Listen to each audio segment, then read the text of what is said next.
Yo, stop everything. Stop what you're doing. If you're watching this video, shout out to you. Shout out to everybody that's been keeping up with the channel, you know what I'm saying? It's your boy Young, and I'm back. I got me a little, you know what I'm saying, a quick analyst video that I wasn't expecting to be dropping because I've been thinking these trade rumors to make this trade was cap. And an hour ago, it just happened. James Harden really just got traded to the Brooklyn freaking Nets? Now, I couldn't record like my initial reaction to it because like I was doing some other things. I was working on, you know what I'm saying, some other videos. Like I told y'all in that last video that I dropped, I think it was for my OKC rebuild, and I was telling y'all about, you know what I'm saying, me taking that 2 weeks off and kind of kicking it with my family and shit like that. So I'm trying to get back into the swing of things. And so yeah, I'm trying to, you know what I'm saying, catch up where I left off as far as videos is concerned. But bruh, what? James Harden got traded to, like, what? To the Nets of all teams. The Nets. Now, really quick, just the depth lineup, I guess, if you want to say a potential lineup. You got Kyrie. I'm guessing Joe Harris is gonna start. James Harden at the 3. KD at the 4 and DeAndre Jordan at the 5. Or you could run a lineup of Kyrie, James Harden, KD at the 3, Jeff Green at the 4, and DeAndre at the 5. I think that's probably what they're gonna run. Or they might just split up the minutes so that, you know what I'm saying, I guess Joe Harris and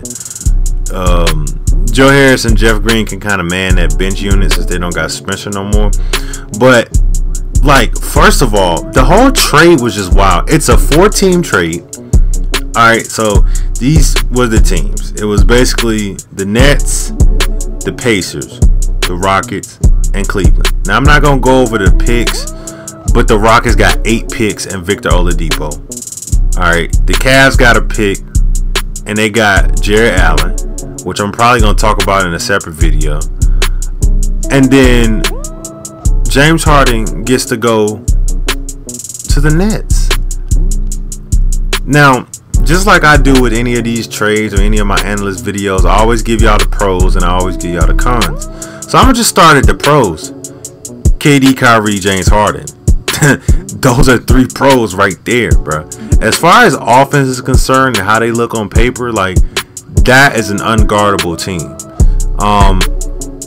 Like, how do you stop that? Like, we saw with these 9 games in the season that a healthy KD and a healthy Kyrie mentally and physically,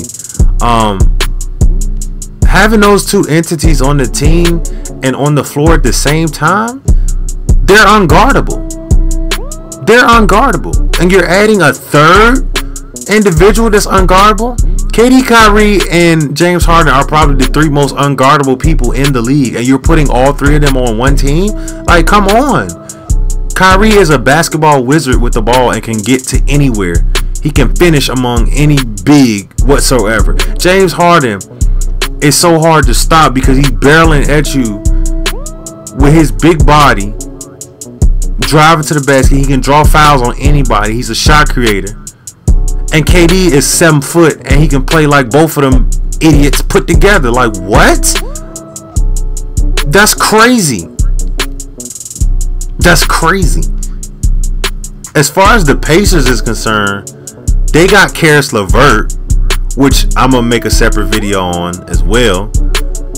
So this is probably gonna be a 4-part video. This is gonna be part 1 of the James Harden trade. I'm gonna do part 2. I'm talking about the Rocket side of the trade. Part 3 would be the Pacers side, and part 4 would be the Cavs side. I feel like in order, that's like the hierarchy of, you know, most important to least important in the trades. So I'm not really gonna go into depth. But the Pacers got Karis, the Rockets got Victor Oladipo, the Nets get James Harden, and the Cavs get Jared Allen. And then you got your picks in between and shit. But yo, what? So like I said, as far as pros is concerned, they got a big scoring offense.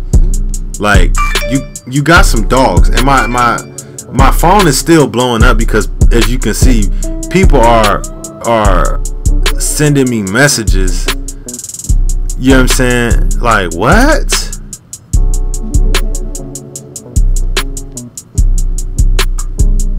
Like, what? I just don't understand too how, like, what? I have no words, y'all. I really have no words that them boys are on the same team. Now, like I said, those are the pros. You know what I'm saying? The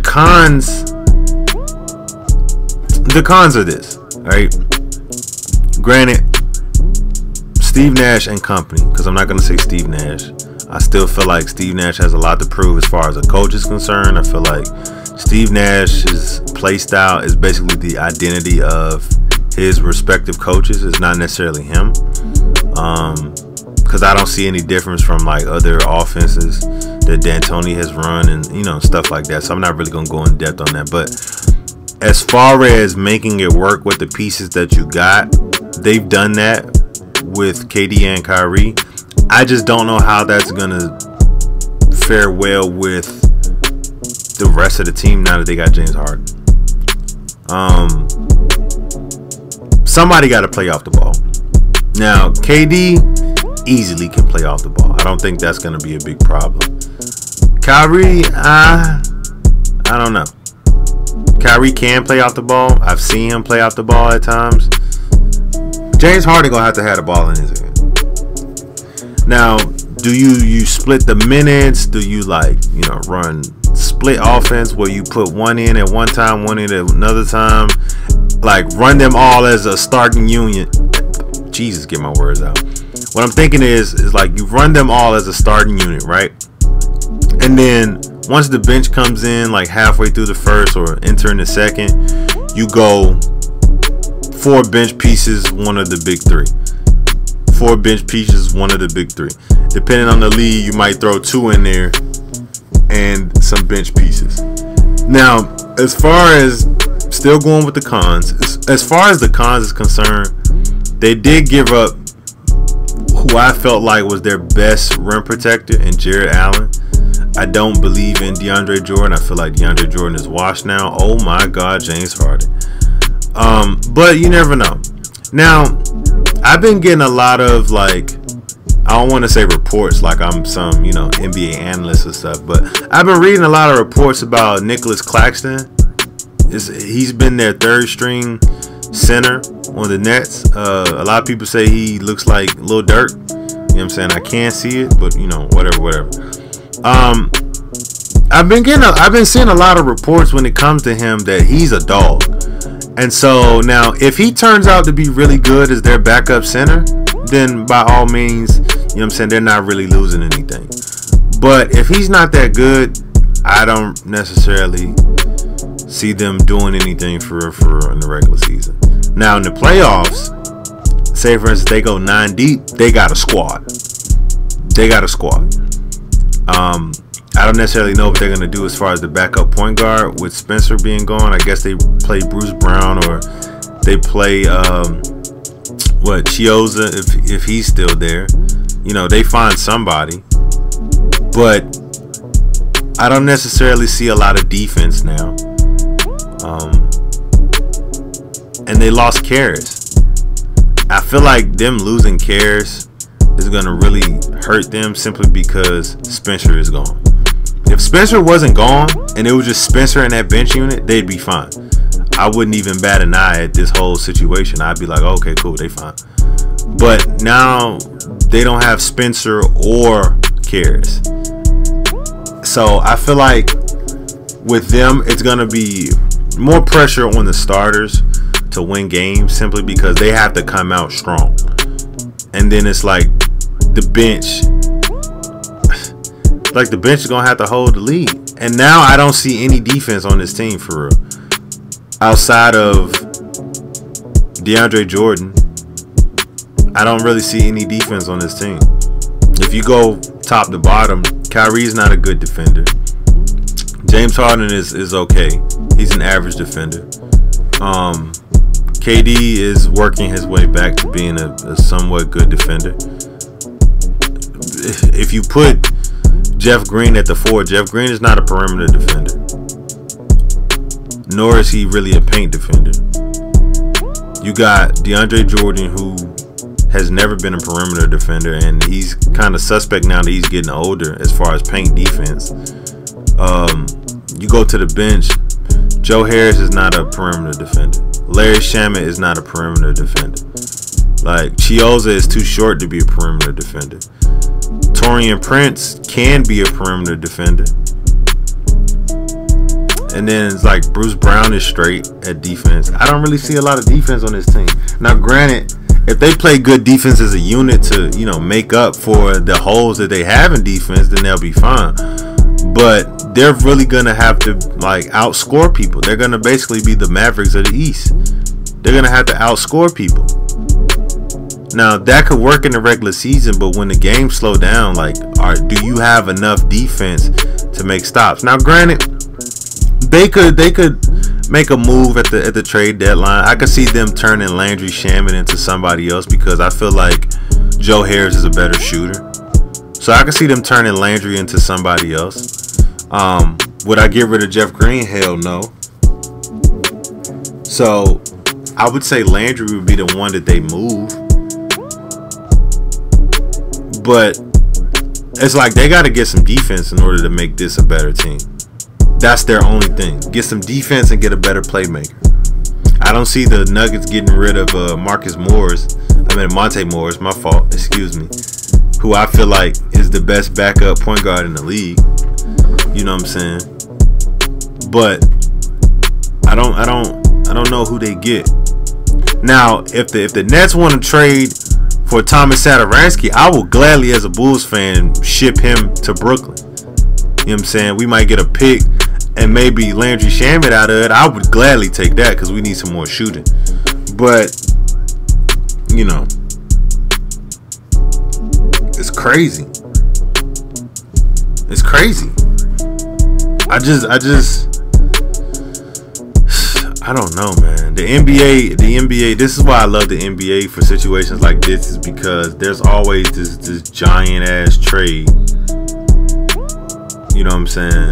There's always a giant ass trade that just shakes the NBA every year. You know what I'm saying? It just shakes the NBA. Like, Russell going to the Wizards was the shaker. You know what I'm saying? KD and Kyrie signing there was the shaker that year. I mean, you could think of so many, like KD going to the Warriors. Like, there have been so many shakers, and I wasn't expecting this. I'm gonna be honest with y'all. Like, you see a lot of, like, this is a thing when it comes to the NBA, right? You see a lot of trade rumors all the time. You know what I'm saying? Me being a Bulls fan, I see my boy Zach LaVine in trade rumors almost every year.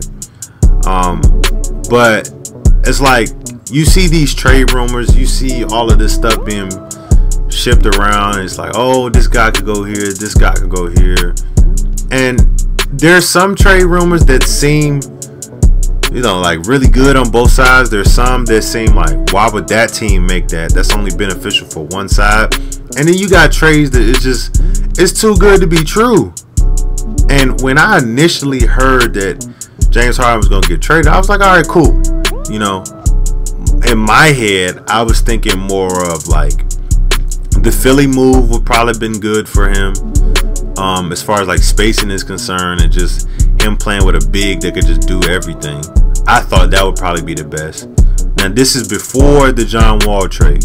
All right, this is before the John Wall trade. I was talking about him getting traded for Ben Simmons. I was like, that helps both sides. You could just rebuild with Ben Simmons and call it a day. But you know, with the team that James Harden had around him, with the Rockets is concerned, like, you got a good balance of shooting, you got defense. You know what I'm saying? Like, you got bigs that really want to play, like DeMarcus Cousins, Christian Wood, who's playing like an all-star right now. I hope he keeps it up and actually becomes an all-star, because he made that declaration last year once the Pistons let him go, and he was just like, I'm gonna be an all-star next year. So I'm wishing nothing but the best for Christian Wood. You know what I'm saying? I hope he get his all-star. But the Rockets got a nice little squad, so I wasn't expecting James Harden to be like, you know, whatever. And he's just like, yeah, I did everything I can for this team. He said this last night as I'm recording this. This was January 12th. I'm recording this January 13th. He got traded the next day. Like, that's crazy. You know what I'm saying? That is crazy. As far as the specifics of the trade, the picks, the 8 picks that go to the Rockets for them making that trade, I feel like those picks are more of going to benefit on the back end. So they're like an 8-year time difference. So I would say around the 5-year, 6, 7, 8, around that time difference is when you're going to really see the benefits of those trades. Kind of like when the Celtics made that trade and got rid of Paul Pierce and Kevin Garnett. You know what I'm saying? They got rid of them and got all those picks. We didn't really see the benefits of those picks until, you know, Jaylen Brown, Terry Rozier, Jason Tatum, all of those players. We didn't really see the benefits of those picks until the back end of those years, because they went to the Nets and they were completely ass. Now, granted, these are two different situations. Now, you're not talking about aging stars. You're talking about a star in James Harden who's still averaging 30 plus and has been doing it for the last couple of years. You talking about another star in Kyrie that can easily give you 30, and you talking about one of the greatest scorers, if not the greatest scorer of all time, in Kevin Durant. So I could see them playing up to par to where those picks are in the 20s for about 3 years, and then somebody's gonna start declining, whether that's KD because of his injury history, with him being 7 foot and having lower body injuries. It could be James Harden with his diet, and, you know, no homo, but he's been looking pretty thick lately. So James Harden could be like, you know what I'm saying, he could look like Magic Johnson towards the tail end of his career, when Magic Johnson was like fat as hell. And then you got Kyrie with his issues that he has going on, you know what I'm saying, with his personal stuff. Kind of like what Stephen A said yesterday. Like, Kyrie could potentially retire. You know what I'm saying? Like, off rip. Because he got a lot of stuff going on. So there's a lot of what ifs when it comes to this aspect. But as it looks now, they could be dangerous. They could be dangerous. I'm excited to see what this offense is gonna look like. I'm definitely gonna be excited to see what this offense is gonna look like, because just trying to figure that out is gonna just be fun as a basketball fan. But on the flip side, I just want to see if DeAndre Jordan is really worth the money and really worth the gamble that they just did. I feel like they could have got more out of that trade if Spencer was if Spencer was healthy.